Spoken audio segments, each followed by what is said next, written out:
¿Qué tal? Estamos listos para narrar esta historia oscura. Están a punto de pasar a otro estado emocional, a un estado vulnerable. Historias oscuras.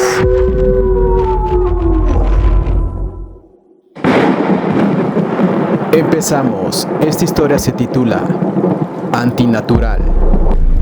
Décadas atrás, como una advertencia enterrada bajo capas de polvo y silencio, los pobladores solían contar que algo habitaba en el campo. No le daban nombre, no lo describían demasiado, solo decían que era celoso.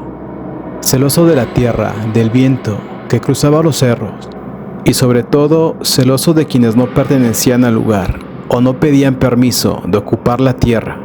El nombre del lugar no puede ser mencionado, no por miedo, sino por respeto a quienes aún viven ahí y cargan con el peso de los hechos. Hay heridas que no deben reabrirse y hay territorios donde ser precavido es la única forma de protección. Yo me llamo Cedric y este es mi testimonio, y hoy en Historias Oscuras la escucharán completa. Yo crecí escuchando eso por mis abuelos, como se escucha cualquier historia vieja, con media sonrisa y sin verdadera atención. Cada cierto tiempo íbamos de vacaciones al rancho de mis abuelos paternos. Para mí estas vacaciones siempre habían significado otra cosa: tranquilidad, partidos de fútbol con mi padre en el campo abierto, carne asada al atardecer, pláticas agradables de vivencias en familia, esas que se estiran hasta que el cielo oscuro nos cubría por completo. Una tarde cerca de las 4, cuando el sol todavía es amable y el aire corría fresco sobre el campo, mi padre me pidió que lo acompañara a recolectar leña y traer agua del río. Ensillamos uno de los caballos. Necesitábamos más reservas para los días que aún nos quedaban en el rancho. En ese momento la tarea me pareció simple, casi un pretexto perfecto, para dar una vuelta por el campo, que no recorría desde hace ya varios años. Después de terminar de recolectar la leña y llenar los garrafones, llegó el momento de volver al rancho. Sin embargo, me dieron ganas de quedarme un rato más cerca del río, para disfrutar del paisaje y relajarme con los sonidos del campo. Le dije a mi padre que podía adelantarse, que yo regresaría en unos minutos. Aceptó, pero me pidió que no tardara, porque mi mamá y mis abuelos ya estaban preparando la cena y pronto estaría lista. El camino de regreso atravesaba casi medio kilómetro de campo abierto, sin cercas ni construcciones cercanas, solo tierra firme, interrumpida por extensiones de pasto alto y algunas piedras dispersas. Antes de subir nuevamente hacia el campo, el terreno descendía ligeramente en dirección al río, formando pequeñas ondulaciones que hacían que el horizonte subiera y bajara con cada paso. A los costados se levantaban cerros bajos, cubiertos de matorrales, y más allá, apenas visible entre los montes, se alcanzaban a distinguir algunas casas lejanas. La distancia era suficiente para no molestar a nadie y también para que nadie pareciera estar ahí conmigo. Me recosté sobre una piedra grande junto al río y me quedé mirando al cielo, dejando que el sonido del agua y el viento hicieran lo suyo. Todo estaba en calma. Al cabo de unos minutos, escuché claramente la voz de mi padre, llamándome por mi nombre. «Cedric». Me incorporé de inmediato, listo para responderle, pero al mirar alrededor no había nadie. El campo seguía igual de vacío. Observé hacia el camino, hacia los cerros, incluso hacia el río, pensando que tal vez era mi imaginación, o que mi padre había decidido gastarme una broma. De pronto el murmullo de la naturaleza se extinguió, como si algo invisible le hubiera ordenado callar. Permanecí sentado unos segundos más, tratando de restarle importancia. Decidí que era mejor regresar. El sol comenzaba a bajar y seguramente la cena ya estaría por servirse. Entonces escuché de nuevo la voz de mi padre, pero esta vez fue un grito brutal, que no parecía salir de una garganta humana, sino de algo que la estaba emitiendo. Miré nuevamente a todas partes, para ver de dónde provenía aquella voz, pero esta vez con un sentimiento de miedo. El campo estaba demasiado quieto, y el eco de ese grito que no se disipó como debería. Solo se me ocurrió decir: «¿Papá?». El silencio fue incómodo, y entonces lo escuché otra vez, pero ya no provenía la voz de cualquier lado.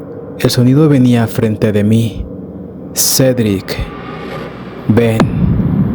La voz era idéntica al mismo tono a la de mi padre, la misma forma de pronunciar la R, pero había algo, una vibración húmeda, en el fondo, como si quien hablara tuviera la boca llena de agua. Di un paso atrás y pisé algo blando. Bajé la mirada. Era el lodo húmedo junto al río. Entonces la vi, una huella profunda, desproporcionada, demasiado larga para pertenecer a un ser humano, el cual estaba fresca. Otra huella apareció frente a mí, no marcada por pasos, sino formándose, como si algo invisible estuviera hundiendo el pasto. Caminó frente a mí. Entonces, cerca de mi oído, escuché una respiración, lenta, grave. Fue cuando algo en mi interior se quebró. Mi cuerpo reaccionó antes que mi mente. Fue entonces cuando comencé a correr. No me atreví a comprobar que me seguía. El campo parecía más largo. La distancia se estiraba como si el terreno no quisiera que regresara. Mientras corría, aquella voz, idéntica a la de mi antecesor, gritaba mi nombre a mis espaldas. No me detuve en ningún momento. De pronto, vi a lo lejos a mi padre, parado afuera del rancho, mirándome. Levantó su mano y me saludó. Entonces la voz volvió a deslizarse por el aire. Ya casi la replico con exactitud. Enseguida brotó una risa descompuesta. Un sudor helado me empapó mi piel. Mi padre desde la distancia me gritó: ¿por qué tardaste tanto, hijo? Me quedé sin aliento, incapaz de responder o siquiera emitir un sonido de auxilio. En ese instante se escuchó claramente: ya estoy de regreso. El grito que emergió no nació de mi pecho, fue de la presencia que me acechaba. Mi padre lo entendió al instante. Aquella voz no había salido de mi boca. Me miraba desconcertado, incapaz de asimilar lo que sus ojos estaban presenciando. Algo antinatural se alzaba detrás de mí, demasiado alto, una silueta apenas perceptible, como si el aire se estuviera deformando. De recordarlo, mi piel se estremece, pero tengo que describirla. Extremidades desproporcionadamente largas, el torso inclinado hacia adelante, un rostro que parecía ensayar la posición correcta de sus propios rasgos, ojos exageradamente abiertos, con una sonrisa mínima, trazada por una boca demasiado pequeña. Parece rostro, como si hubiera sido colocada ahí por error, apenas aprendiendo a fingir humanidad. «Papá, soy yo», gritó la presencia, imitando mi voz con una precisión inquietante, pero impregnándola de una cadencia lenta. Mi padre se quedó sin aliento. No lograba aceptar lo que estaba mirando. Apenas logró gritar: «¡Corre, hijo!». Logré llegar y atravesé el límite del rancho. En el instante en que crucé la cerca que rodeaba la casa, se escuchó de nuevo los sonidos del aire, como si la presencia tomara el control de toda vida del campo. La entidad se detuvo justo donde el campo comenzaba. No cruzó, solo se quedó ahí, observándonos, imitando nuestra postura humana. Entramos de inmediato a la casa, impactados por lo que vimos. Mi madre y mis abuelos nos preguntaron qué nos pasaba. Estábamos igual inmóviles, con el aliento suspendido y el miedo creciendo. Después de un momento me tranquilicé y comencé a relatar lo que ocurrió. Cada palabra caía pesada, como si describiera una escena imposible. Todo había sido inquietantemente anómalo, fuera de lugar, como si la realidad hubiera parpadeado y algo hubiera cambiado en ese instante. El silencio que quedó dentro de la casa no fue normal, fue espeso. Mis abuelos no interrumpieron ni una sola vez mientras hablaba. Solo me observaban, como si estuvieran escuchando algo que llevaban décadas esperando oír.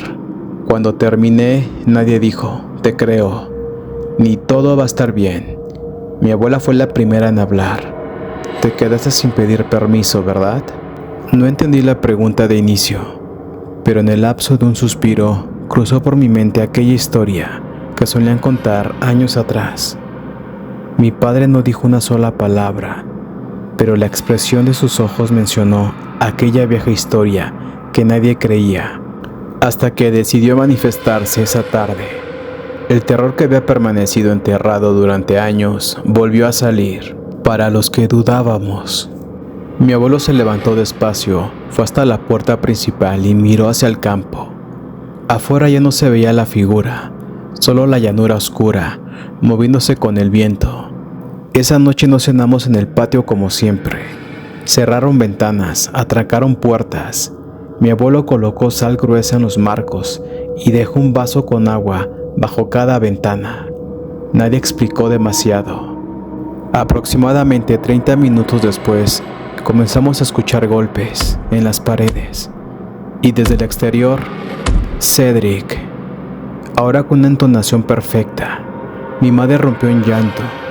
Mi padre intentó salir con una escopeta, pero mi abuelo lo detuvo con una fuerza que no le conocía y después le dijo: «No le des importancia, no lo reconozcas», ordenó.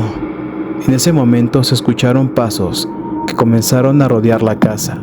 Se escuchaban en el techo, como si probaran ángulos, como si buscara una grieta legal en la realidad. No podía cruzar porque no pertenecía al terreno de la casa, pero el campo no era nuestro, nunca lo fue. Después de unos minutos todo quedó en silencio absoluto. Todos pasamos la noche en la sala, temerosos y somnolientos. Mi abuelo abrió la puerta cuando comenzó a amanecer. La sala estaba desplazada, y frente a la casa, marcadas en la tierra húmeda, había decenas de huellas deformes, formando un semicírculo perfecto alrededor del rancho, como si hubiera pasado la noche estudiándonos. Ese mismo día mis abuelos nos contaron lo que nunca habían querido repetir. Hace varios años, un hombre del pueblo decidió extender su propiedad más allá de lo permitido. Se burló de las advertencias. Decía que los cuentos eran excusas de gente ignorante. Una noche escuchó pasos alrededor de su casa, como nosotros, pero él no se encerró. Salió con su escopeta y disparó al aire, retando a la oscuridad. «A ver si muy valiente», gritó hacia el campo. Los disparos resonaron en los cerros. Dicen que el viento se detuvo, que el pasto dejó de moverse, y entonces desde algún punto lejano algo repitió el eco del último disparo. Pero no sonó a metal, sonó algo deformado, salido de una boca. El día siguiente el hombre fue al río por agua, como hacía cada mañana. No regresó. Lo encontraron horas después flotando boca abajo, sin golpes, sin señales de lucha. El agua apenas le cubría el pecho. Los médicos dijeron que fue un accidente. En el pueblo decían que fue el campo o alguna presencia que cuida de él, porque en la orilla junto al lodo había huellas sin alguna forma específica, y una sola marca humana que se internaba en el agua, como si hubiera caminado obedeciendo algo. Mi abuelo terminó el relato sin mirarnos. «El campo no necesita tocarte para llevarte», dijo. «Solo necesita que lo desafíes. Aquella presencia no busca sangre, busca reconocimiento. Y si lo enfrentas, te condenas». Nos fuimos del rancho el día siguiente, pero antes de partir mi abuelo se detuvo frente al campo abierto, bajó la mirada y dijo en voz baja: «Gracias por dejarnos estar». Concluyo mi historia diciendo esto: nunca vi peligro en esos paisajes, me sentía bienvenido. Pero ahora entiendo algo que antes ignoraba. Las historias no eran para asustar personas, eran indicaciones. Porque el campo no es un lugar vacío. Respira, observa, reconoce a los suyos y a los abusivos. Y cuando detecta a alguien que no nació en esas tierras, no siempre lo rechaza de inmediato. A veces espera, a veces aprende tu voz. Y cuando decide murmurar tu nombre, es la prueba de que jamás debiste estar ahí, sin pedir permiso. Historias Oscuras les agradece a toda la comunidad y nuevos suscriptores por unirse al canal, compartir y por su like. Si no lo has hecho, tu historia oscura puede ser la próxima. Recuerda, no estamos solos, aunque así parezca.